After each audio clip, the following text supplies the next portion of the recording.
एक ड्रम जो दुनिया के सबसे खौफनाक राज को छुपा के रखा था।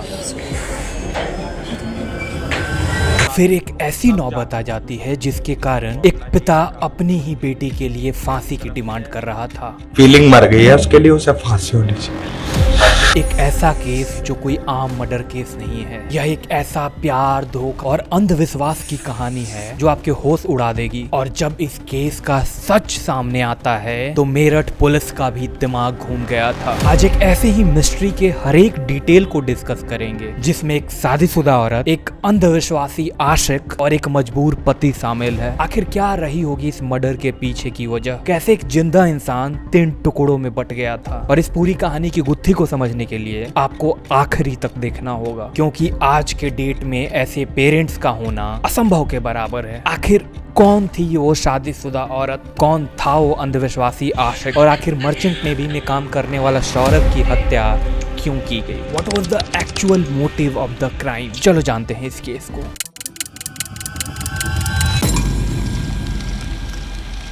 इस पूरी कहानी की शुरुआत होती है 2016 से, जब मेरठ का रहने वाला सौरभ, जो तथाकथित मर्चेंट नेवी में काम करता था, वो एक दिन मुस्कान से मिलता है एंड उसके बाद both fail in love with each other. और फिर ये दोनों जल्द ही शादी करने का फैसला करते हैं। लेकिन सौरभ के घर वाले इस शादी के खिलाफ थे, पर फिर भी घर वालों के मर्जी के खिलाफ जाकर ये शादी की थी। शादी के कुछ वक्त बाद सौरभ फिर से लंदन चला जाता है। उसका काम वहीं पे था, लेकिन बाद में ये भी सामने आता है कि वो कोई मर्चेंट नेवी में काम नहीं करता था।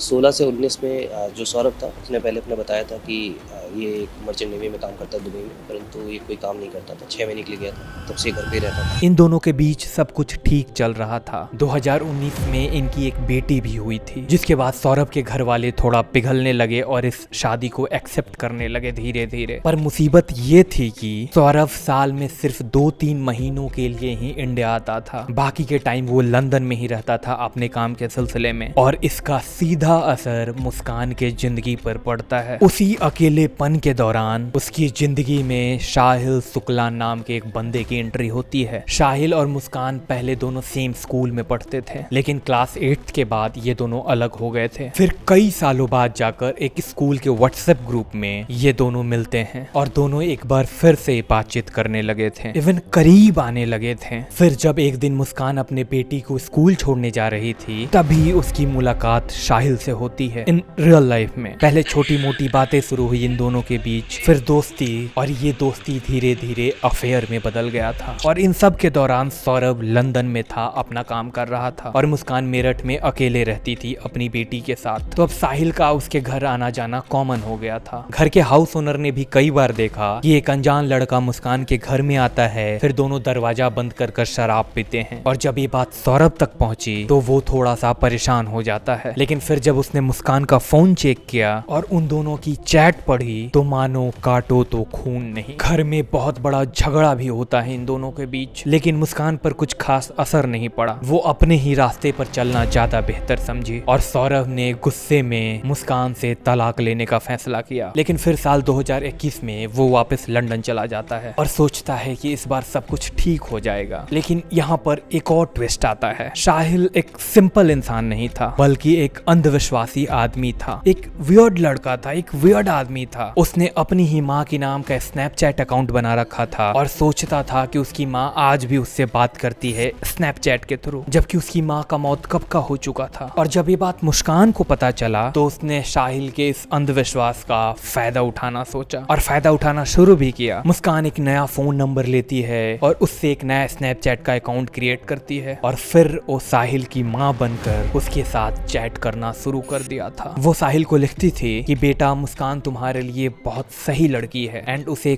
कभी धोखा मत देना। इमेजिन, ये सारी चीजें मुस्कान ही साहिल से बोल रही थी, उसकी माँ बनकर, वो भी अपने बारे में, जबकि मुस्कान की ऑलरेडी शादी हो रखी है, उसकी एक बेटी भी है। उसके बावजूद भी मुस्कान ने ये फैसला किया। साहिल को लगता है कि उसकी माँ एक आत्मा के रूप में उससे बात करती है। अब उसका मुस्कान के लिए प्यार और जुनून और भी मजबूत हो गया था। एक दिन उसने मुस्कान से कह दिया कि मैं सिर्फ तुमसे शादी करना चाहता हूँ, तुम सौरभ को छोड़ दो। अब साहिल के अंधविश्वास और मुस्कान के लालच ने एक नया मोड़ ले लिया। दोनों ने मिलकर सौरभ को मारने का प्लान बनाया और इस साहिल जिसका अपना एक अलग ही दुनिया थी। उसके कमरे की पेंटिंग्स इस बात की गवाही दे रही थी कि वो अंधविश्वास का कितना बड़ा पुजारी था। उसके दीवारों पर सैटनिक तस्वीरें थी जिस पर सैटनिक नंबर भी था, 666 और मोर। I don't know in depth about this numbers, but एक अजीब से वाइब आ रही थी उसके कमरे से। हालांकि इसके कुछ पेंटिंग्स और स्केचेस इसका आर्टिस्ट होने का गवाह भी दे रही थी, लेकिन काहे का कलाकार जब यही कार्य करना हो तो।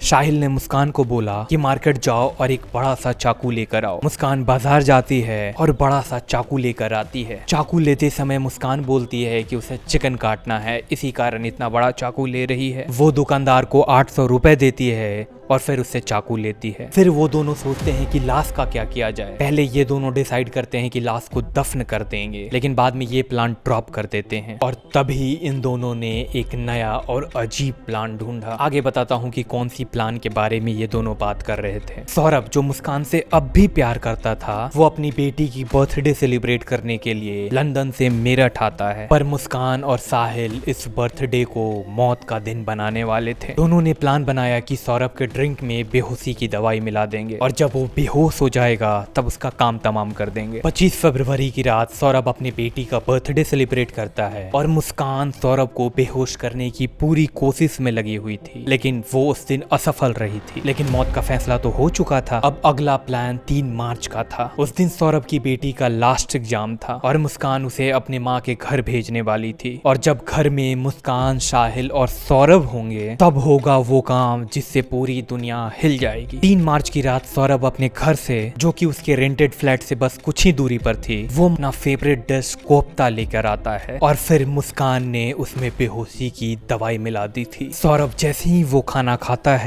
थोड़ी ही देर में उसका पूरा शरीर नम्ब होने लगता है। उसकी आंखों के सामने धुंधलापन छा गया था। हाथ पैर में हल्की सी भी हरकत नहीं हो रही थी। अब सौरभ पूरी तरीके से बेहोश पड़ा हुआ था। दीवार पर टंगी घड़ी में रात के 12 बज रहे थे। मुस्कान साहिल को फोन मिलाती है, वो बेहोश हो चुका है, तुम जल्दी घर आ जाओ। साहिल बिना देर किए वहां तुरंत पहुंचता है। मौत का दरवाजा अब खुल चुका था। साहिल ने मुस्कान से कहा, तुम्हें अपना पति का खून करना होगा, पहली बार तुम्हें ही करना होगा। मुस्कान थोड़ी सी घबरा जाती है, लेकिन साहिल ने उसका हाथ पकड़ा और उसे हिम्मत दिया और फिर मुस्कान सौरभ के सीने पर चाकू से वार कर देती है। उसने अपने ही पति की हत्या कर दी थी। वो पति जो अपने घर को छोड़कर उसके साथ रहने आया था, जिसने पूरी दुनिया से लड़ा था सिर्फ और सिर्फ उसके लिए। सौरभ ने एक जोर की चीख मारी, लेकिन उसकी बेहोशी की वजह से आवाज बहुत धीमी थी। फिर साहिल ने भी उसके ऊपर कुछ वार किए ताकि उसकी मौत पक्की हो जाए। खून के छींटे हर जगह बिखर चुके थे, लेकिन मुस्कान और साहिल के चेहरे पर एक अजीब सी सुकून की मुस्कुराहट थी। मर्डर के बाद मुस्कान और साहिल के सामने एक सबसे बड़ा सवाल था, लाश का क्या करें। दोनों ने पहले ही गूगल पर रिसर्च कर रखा था कि मर्डर के बाद बॉडी को कैसे डिस्पोज किया जाए। पहले तो ये दोनों मिलकर सौरभ का सिर काट दिया, फिर दोनों हाथ काट दिए। ये सब कुछ के बाद एक प्लास्टिक बैग में टुकड़े को डाल दिया। साहिल का ये सोचना था कि अगर किसी इंसान का हाथ काट दिया जाए तो उस इंसान की किस्मत और पहचान दोनों मिट जाती है। फिर उसका धड़ एक अलग बैग में डाल दिया। मुस्कान ने डर के मारे अपनी आंखें बंद कर ली थी, लेकिन साहिल एक शैतान की तरह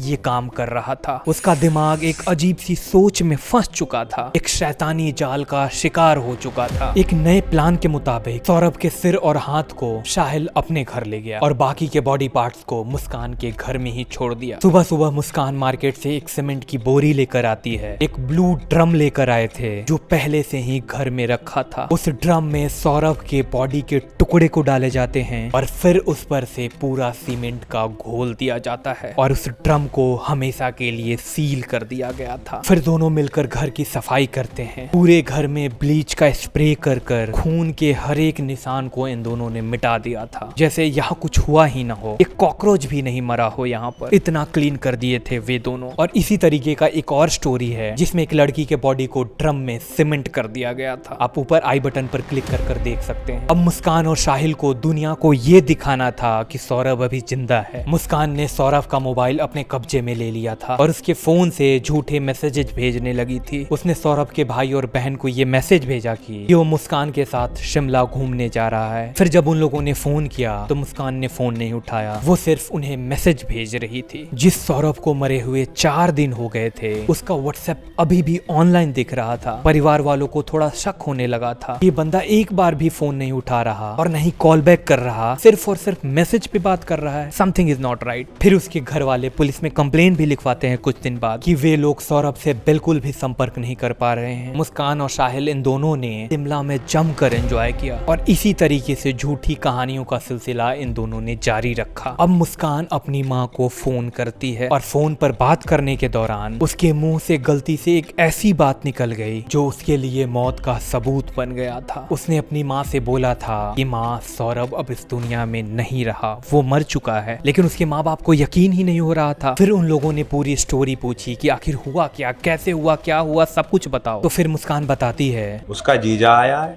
और उसका बड़ा भाई आया है। मैंने कि कै बजे आए? कह रहे जी वो आए 2:30 बजे रात को। सौरभ ने किवाड़ खोले और सौरभ अंदर बुला लिया। आकर उन्होंने उसे खत्म कर दिया मेरी आंखों के सामने और मुझे ले गए।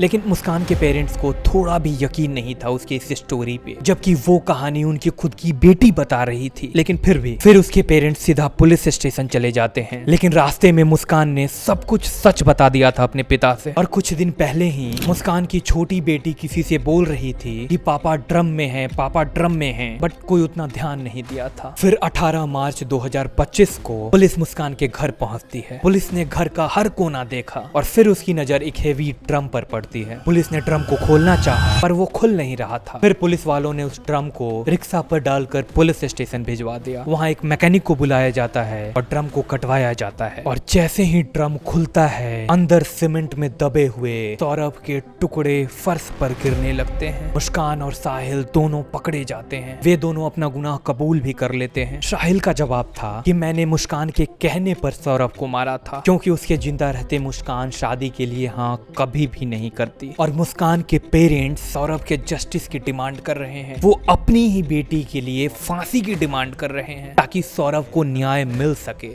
फीलिंग मर गई है, उसके लिए उसे फांसी होनी चाहिए।